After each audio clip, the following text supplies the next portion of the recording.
안녕하세요. 네, 만나 뵙게 돼서 반갑습니다. 저는 임지선이라고 합니다. 우선 제 소개를 잠깐 드릴게요. 저는 제가 특별히 소개하는 문구가 있는데 재수 없는 여자라고 소개를 해요. 재수 없는 여자는 왜 그러냐?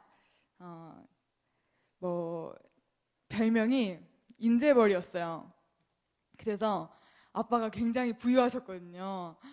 그 새로 나온 차 있으면 매번 새 차를 바꾸시는 거예요, 아빠가. 그리고 2층 집에 살고, 그리고 저는 그게 어렸을 때라서 부한 건지 뭐 이런 건지 잘 몰랐어요. 그냥 우리 집이 2층 집인가 보다.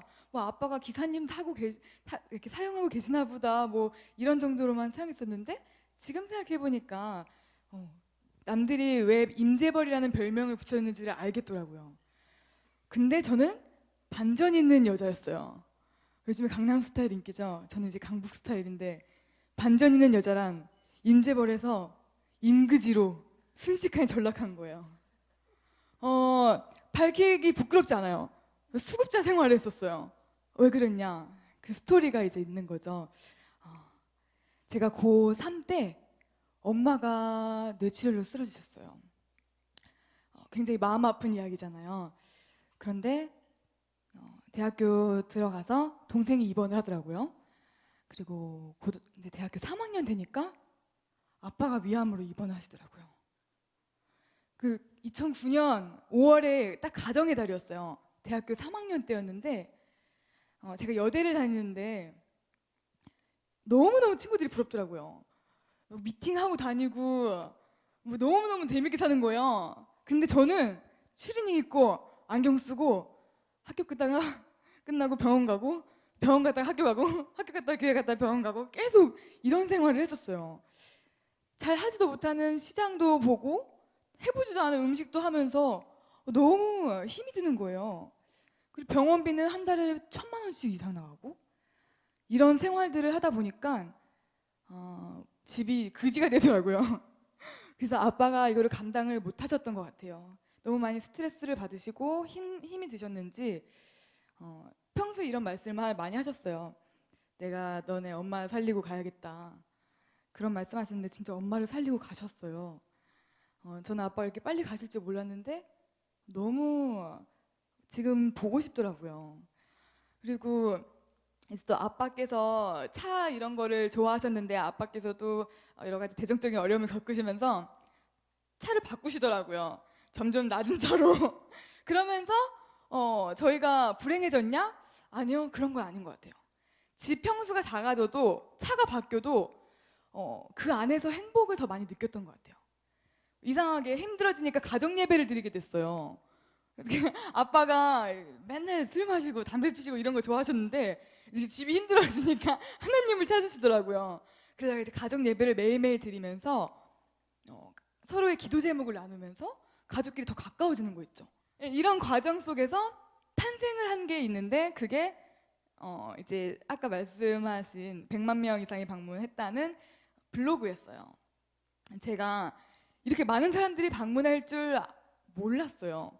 알고서 시작했다면 뭔가 꿍꿍이가 있었겠죠? 내가 100만 명으로 뭘 해봐야지 이럴 수도 있어요. 저는 그 숫자에 대해서도 잘 개념이 없었어요. 사람이 몇몇 명이면 뭐 이런 게 없이 정말 순수한 마음으로 시작했던 것 같아요. 내가 너무 힘들었을 때 위로받았던 것들 같이 나누면서 한 사람이라도 위로받았으면 좋겠다. 그렇게 시작해서 하나하나 글을 올린 게 지금 되니까 100만 명이 넘은 거예요. 오늘로 싹아 보니까 116만 명이 됐더라고요. 여러 가지 테라피들이 있어요. 이름만 갖다 붙이면 테라피가 되긴 하는데 이제 병원에서 3년 동안 있으면서 너무 심심한 거예요. 놀아줄 사람도 없고 난 혼자고 나무에서 자는 거예요. 나무 바닥에서. 지금처럼 병원이 그땐 좋지가 않았어요. 리모델링도 안 됐었고 했는데 나무 바닥에서 자면서 너무 잠이 안 오더라고요. 하루는. 그래서 엄마가 주무시는 틈을 타서 밖에 나갔는데 이제 병원에는 이렇게 책자들을 놓더라고요. 심심하니까. 제가 책을 좋아하지 않았는데 심심하니까 볼 게 없어서 새벽 2시였던 것 같아요. 잠도 안 오고 책을 딱 봤는데 시집이었어요. 시집이라서 저는 시를 좋아하지 않았어요. 시 좋아하면 굉장히 이상하잖아요. 저는 시 읽는 여자예요. 막 이러면서 하면은 제 취향은 아니었었어요. 근데 이상하게 시를 봤는데 너무 위로가 되더라고요. 그 시가. 전 시가 이렇게 좋은지 몰랐어요. 시인들을 보면 존경스럽더라고요. 이런 시들을 계속 하나씩 발견하게 하시는 거예요. 찜질방에 갔다가 혼자 배고파서 밥집에 갔는데 밥집 옆에 시집이 또 하나 있고 그래서 틈틈이 보다가 좋은 시 있으면 또 발견해서 올리고 그게 이제 검색하시면 임지선의 러브 테라피라고 있는데 거기 그냥 다 모아둔 거예요. 그게 시간이 지났는데 어떻게 보면 엑기스가 모인 보물창고 같은 역할을 하고 있더라고요. 저는 이제 그게 하나의 시 테라피라는 카테고리였고 또 하나는 일상을 쓰는 거였어요. 너무 심심하니까 그냥 글을 쓰려고.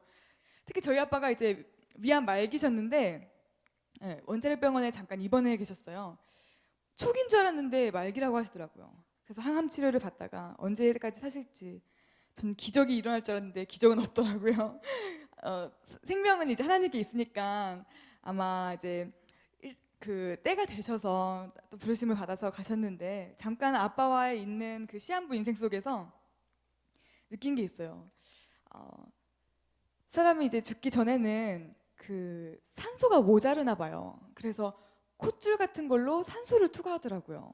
근데 그게 99%인가 제가 의사가 아니라서 정확히는 모르는데 그게 안 채워지니까 그 억지로 이제 산소를 채워서 호흡을 잘 하실 수 있도록 돕더라고요. 근데 정말 그냥 아빠의 그 누워 계신 모습을 계속 보면서 이제 손을 계속 잡고 계셨죠. 잡고 있었죠. 아빠 손 주물럭 주물럭 거리고 있으면서 아빠가 좋아하는 찬송가도 틀어드리고 그랬어요. 근데 그 옆에 숫자가 쓰여진 96, 97, 98, 또 다시 97 되고 96 되고 그 산소 그걸 보면서 저는 안 끼고 있잖아요. 우리들도 다 안 끼고 있는데 아빠는 끼고 계신 모습을 보면서 우리들이 산소에 대해서도 너무 무지하고 있었고 그런 것들을 참 간과하고 살고 있었구나. 우리가 이렇게 연약한 생명인데 너무 모르고 살았구나. 이런 것들을 되게 느낀 것 같아요. 그러면서 이제 아빠의 장례를 또 치르고 삶이 좀 여유롭고 편해질 줄 알았는데 동생이 조금 많이 힘들었는지 저보다 어린 나이에 엄마 아프시고 아빠 아프시고 하니까 동생이 견디기가 좀 힘들었나 봐요.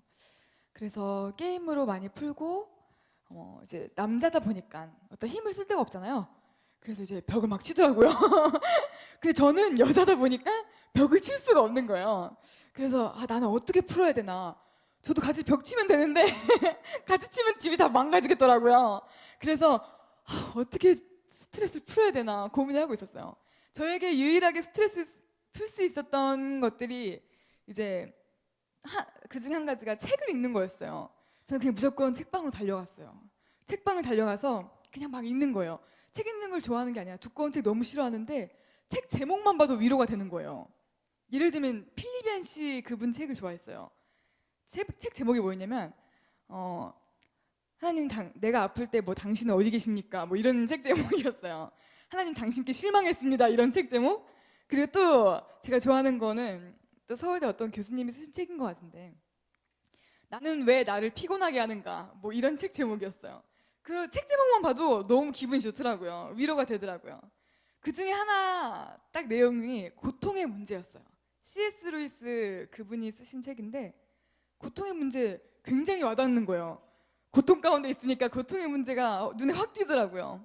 그 책을 이제 열었죠. 봤는데 이런 글귀가 있더라고요. C.S. 루이스도 원래 무신론자였는데 나중에 하나님을 믿게 됐는데 어떤 구절이 있었냐면 하나님은 왜 인간한테 고통을 줄까? 본인도 고민이 됐었나 봐요. 저도 정말 궁금한 거예요. 왜냐면 하나님이 저 아픈 거 즐기시는 줄 알았어요. 계속 너무 힘들어가지고 하나님은 내가 얼만큼 아프길 바라시나 너무 고통스러웠던 적이 있었는데 그 책을 보니까 조금 위로가 되더라고요. 어떤 구절이었냐면 개가 있잖아요. 개들은 그냥 야생의 생태계에서 막 이렇게 뛰면서 놀아야지 즐거워해요. 굉장히 자유롭고 내버려둬야지. 근데 왜 맹인견으로 아니면 훈련개로 키우려면 혹독한 훈련이 필요하잖아요. 그리고 시각장애인의 길을 인도한다거나 아니면 사람들에게 정을 주면서 이렇게 또 다른 그 아이 같은 존재가 되거나 뭔가 굉장히 사랑받을 존재로 키워진다는 거예요, 개는.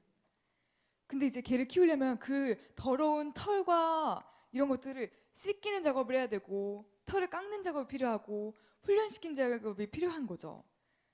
아무데나 씻으면 때려서라도 훈련시켜서 화장실 가서 씻게 한다거나 이런 굉장히 훈련 과정이 필요한 거예요. 그럼 걔는 더 사랑받는 존재로 거듭나는 거더라고요. 근데 개의 입장에서 봤을 땐 개가 만약에 감정을 느끼고 있다 하면은 이럴 것 같아요. 과연 인간은 선할까? 나를 이렇게 힘들게 하는 저 인간은 선한 존재일까? 이런 고민을 할 수 있겠더라고요. 그러면서 C.S. 루이스가 한 말이 우리도 그렇게 느낄 수가 있대요. 하나님이 우리를 좀 더 사랑스러운 존재로 키우기 위해서 훈련시키고 털을 깎는 과정이 아플 수도 있고 한데 우리가 바퀴벌레를 훈련시키거나 바퀴벌레를 목욕시켜드리진 않잖아요. 우리가 그런 존재 아니라는 거예요. 우리가 너무 사랑스러운 존재이기 때문에 우리를 그렇게 키우시려고 아픔을 잠깐 주신다는 그 구절을 읽고 나서 너무 감동을 받아가지고 그래도 내가 바퀴벌레는 아닌가 보다. 나를 조금 더 훈련시키려나 보다. 그러면서 조금 더 사람들에게 사랑받는 존재로 또 하나님께 예쁨 받는 존재로 키우시려나 보다. 제가 바퀴벌레면 그냥 밟아 죽이셨겠죠. 근데 그런 건 아니었다는 생각 때문에 위로가 돼서 이것도 이제 독서 테라피에 올려놓은 거예요. 또 하나는 이제 사람들이 음악을 많이 좋아해서 음악 테라피라고 저도 이름을 붙였어요. 제가 갖다 붙이기 나름인 거예요, 정말. 음악 테라피 중에 CCM 저는 참 좋아하는데 찬양 가사 중에 위로받았던 게 있었어요. 시와 그림과 꿈이 있는 자유 그 앨범이 저에게 정말 큰 위로가 되었었어요. 시장을 제대로 못 보면서 시장을 봐가지고 이제 쌀 씻고 이랬어요. 잘 못하겠는데 어느 날은 이렇게 물 양을 잘 쟀는지 모르겠어서 했는데 막 밥이 질고 어느 날은 너무 꼬들밥 돼서 돌멩이 같고 이러더라고요. 근데 갑자기 하루는 너무 하기가 싫은 거예요, 밥을. 어머님들의 수고가 확 느껴지시면서 집안일은 해도 티도 안 나고 끝이 없고 정말 너무 화가 나는 거예요. 근데 누군 인정해주지도 않는 거예요. 니는 뭐 니 할 일만 한다 이러니 그럼 학생이 공부를 해야지. 별 생각이 다 들면서 갑자기 밥을 하기 싫은 거예요. 그래도 쌀은 씻었죠. 밥을 해야 되니까 쌀을 씻는데 음악을 틀어놨어요. 음악을 틀어놓고서 이제 쌀을 씻었는데 그 음악을 듣는데 너무 공감이 되는 거예요. 가사가 뭐였냐면 많이 힘든 건 알아 이렇게 시작하는데 얼마나 걷기 힘드니 이런 게 나오는 거예요. 그래서 제가 너무 위로가 돼서 그 찬양이 언제쯤 웃었는지 기억은 있니 이 가사예요. 정말 제가 언제 웃었는지 모르겠더라고요.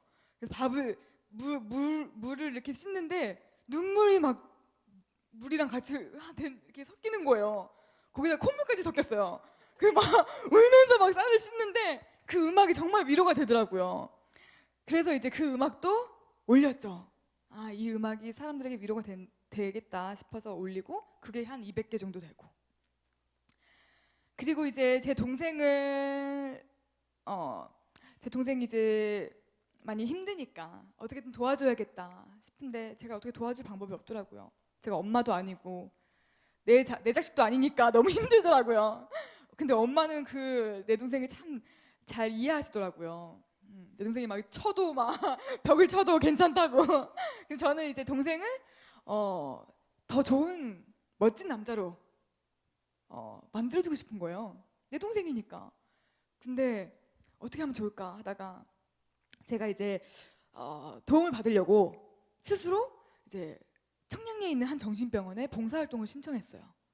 어떻게 하면 좋은 도움을 받을 수 있을까? 어떤 식으로 치료를 할까? 해서 이제 6개월 동안 자원봉사활동을 정신병원에 가서 했어요. 처음엔 너무 무섭더라고요. 제가 6층에 가서 인지재활훈련 프로그램이라고 진행을 했었는데 이렇게 6층까지 걸어 올라가야 돼요. 엘리베이터가 없어서.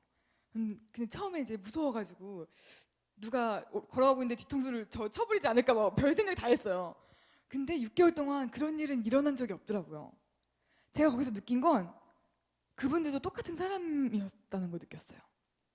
그분들이 이상하거나 특이하지 않았고 오히려 우리보다 더 케어받아야 되고 더 마음 아픈 사람들이어서 돌봐줘야 되지 그분들을 피하는 존재가 되면 안 되는 거예요. 제가 그런 걸 느꼈어요. 그러면서 이제 봉사활동하는 프로그램 중에 인생 곡선 그리기라는 프로그램을 진행했었어요. 힘들었던 순간에는 이제 그 점수를 낮게 점을 찍고 행복했던 순간에는 점수를 좀 높게 줘서 찍고 이런 것들을 살아오면서 점 찍어가지고 그래프로 이렇게 완성시키는 거였어요. 어떤 사람들은 교통사고 당해가지고 기분 마이너스 몇 점, 어떤 사람들은 사랑하는 아이를 얻어가지고 기분 행복도 몇 점 해가지고 했는데 이렇게 그림을 그려주더라고요. 그래서 제가 이제 마무리하면서 이랬어요. 여러분들 삶 속에는 막 힘든 일만 있는 것도 아니고 막 즐거운 일만 있는 것도 아니고 힘든 일도 있었다가 즐거운 일도 있었다가 우리 삶은 그냥 그런 것 같네요 하면서 이제 마무리하고 내려오려고 그랬는데 어떤 분이 저한테 그러시는 거예요. 선생님, 이 그래프가 마치 심장박동 같아요 이러는 거예요. 저는 그 순간 너무 확 깨달은 거예요. 이게 심장박동 같구나. 내가 만약에 일자로 갔었다면 슬픈 일만 있었다거나 기쁜 일만 있었다거나 아니면 아예 안 갔다거나 이러면 우리 삶이 심장박동이 죽은 거구나. 그 느낀 게 제가 이게 지금 막 힘들어 하더라도 제가 살아있다는 거예요. 우리 삶이 이렇게 뛰고 있다는 거예요. 너무 큰 통찰을 얻은 거예요. 그래서 또 엄청 글을 썼죠. 그녀가 사는 세상 거기에 글을 막 올렸어요. 네, 그리고 이제 블로그에만 있었는데 제 동생도 이제 좋아지면서 요즘은 얼만큼 좋아졌냐. 제가 제 동생이 저를 힘들게 했을 때 어떤 생각까지 들었냐면 나 평생 내 동생 안 보리 막 이렇게 다짐했었어요. 내가 호적에서 파버리리 막 혼자 제가 지금 동생도 알아요 제가 그랬다는 걸. 그래서 말할 수 있는데 지금은 제 동생 없으면 못 살겠는 거예요. 너무 좋아가지고 너무너무 저한테 힘이 되는 거예요. 어쩜 그렇게 든든할 수가, 사람이 이렇게 확변할 수가, 별 생각이 다 들어요. 호적에서 파버리고 싶은 내 동생이 호적에서 지우면 안 되는 내 동생이 된 거예요. 그래가지고 제 동생이 한 번도 저한테 생일 선물을 해준 적이 없어요. 20평생. 제가 많은 삶을 살지 않았지만 저는 맨날 동생한테 선물 줬지만 제 동생은 저한테 선물을 주지 않았거든요. 올해도 작년에도 별로 관심 없이 지나간다 했는데 제 동생이 일을 해요. 원래 일도 안 하고 컴퓨터 게임만 했었는데 일을 해가지고 되게 기특하더라고요. 어디서 일하냐? 공사장에서 일해요. 공사장에서 이번 겨울에 엄청 추웠잖아요. 핫팩을 그 발에다가 다 달고서 다니면서 공사장에서 일을 하더라고요. 저 그게 마음이 아프지만 부끄럽지 않더라고요. 얘가 뭔가를 하고 있다는 거예요. 너무 이쁘더라고요. 근데 제 생일날 그렇게 힘들게 하루 종일 밖에서 추워서 벌벌 떨면서 번 돈으로 기타를 사준 거예요. 제 기타를 가져왔어요. 근데 이게 그 기타예요. 제 동생이 언제 여기 왔죠? 이 기타가 제 동생이 공사장에서 일을 하면서 그 돈으로 사준 거예요. 제가 기타를 안고서 울었어요. 집에서 혼자. 이거 어떻게 치냐. 돈 아까워서 못 치겠더라고요. 마음이 아파가지고. 처음 이렇게 비싼 선물을 받아보기도 했고 제 동생이 얼마나 힘들게 일하면서 산 건지 아는데 이걸 어떻게 쳐요. 끊어지면은 정말 내 마음도 끊어질 것 같더라고요. 그런 제 동생을 보면서 사람이 다른 게 행복이 아니구나. 제 동생이 이렇게 하루하루 열심히 살아가는 게 행복인 거고 지평수가 뭐가 중요한가 싶더라고요. 우리가 이렇게 엄마랑 동생이랑 3명이서 이렇게 저희 엄마가 지금 저기 와 계세요. 병원에서 3년 동안 계셨는데 의사 선생님들은 죽을 거라고 장례식 준비하라 그랬는데 아빠가 저렇게 애처가로 별명 얻으면서 살리고 주님께 가셨어요. 그런 과정들을 보면서 와 이거 정말 하나님께서 우리 가족 살리셨구나. 또 앞으로 이렇게 하루하루 이렇게 열심히 살아가는 모습 보여드리겠구나 이런 생각을 했습니다. 건강한 자에게는 의원이 필요 없대요. 예수님께서 병든 자에게 의원이 필요 있다고 하셨는데 저도 환자예요. 저도 환자더라고요. 뭐 저희 엄마 아빠가 육체적으로 아파서 뭐 제 동생도 아파서 환자가 아니라 저도 환자였던 거예요. 그래서 환자인 분들이 아무렇지도 않게 보이더라고요. 살다가 아플 수 있고 병들 수 있더라고요. 그렇지만 우리에게는 예수님이라는 너무 좋은 의원이 계신 거예요. 제가 원장이 아니에요. 저도 환자예요. 그래서 우리에게 필요한 분은 병을 고쳐주시는, 마음을 만져주시는 예수님이구나. 그 마음이 들어서 제가 블로그와 페이스북을 통해서 예수님의 사랑을 조금이나마 전하고 있습니다. 진짜 두 가지만 말씀드리고 싶은데 제가 떠나고자 하고 마음 먹었을 때 한강을 갔었어요. 근데 이렇게 내려다봤거든요. 이런 얘기 해도 되나? 내려다봤는데 너무 무섭더라고요.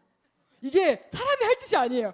내려가는데 진짜 너무 무서워서 용기 없으면 정말 못 뛰어내려요. 그래서 제가 드리고 싶은 말이 딱 이거예요. 술 마시지 말자. 만약에 제가 술을 못 마시니까 무서워서 못 뛰어내리겠는데 술을 마신 상태잖아요. 그럼 해롱해롱 돼 있어요. 그럼 뛰어내리겠더라고요. 아마 제가 그래서 기사를 봤는데 기사 보면은 자살자의 반 이상이 음주 상태예요. 그래서 이거 안 되겠다. 술 마시지 말자고 얘기를 해야겠다. 언젠가는 내가 술 마시지 말자고 얘기하리 막 또 혼자 다짐하면서 한강을 내려왔었어요. 다리 혼자 걸으면서 그 두 번째로는 뭐였냐면 나 내려와서 이제 적은 게 그랬어요. 그 찜질방에 가서 혼자 많이 잤었거든요. 별 기도원 다 돌아다니면서 혼자 잤어요. 잘 데가 없어가지고. 버킷리스트 작성하기.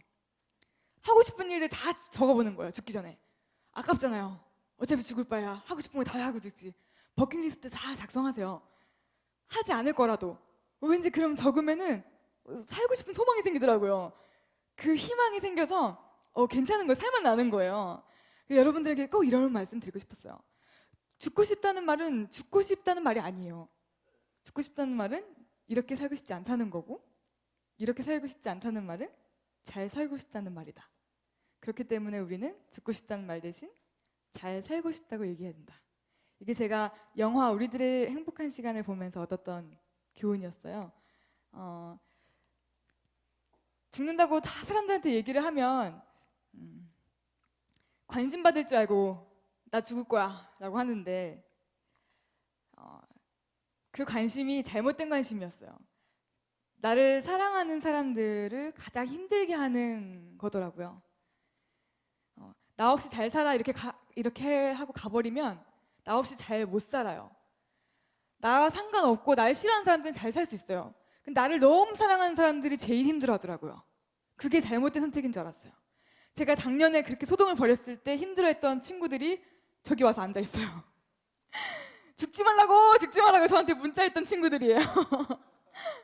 정말 죽지 말고 희망 가지고 예수님이 무슨 기회 주실지 모르니까 예수님 의원 꼭 붙들고 그렇게 희망 가지고 사셨으면 좋겠습니다. 들어주셔서 너무나 감사합니다.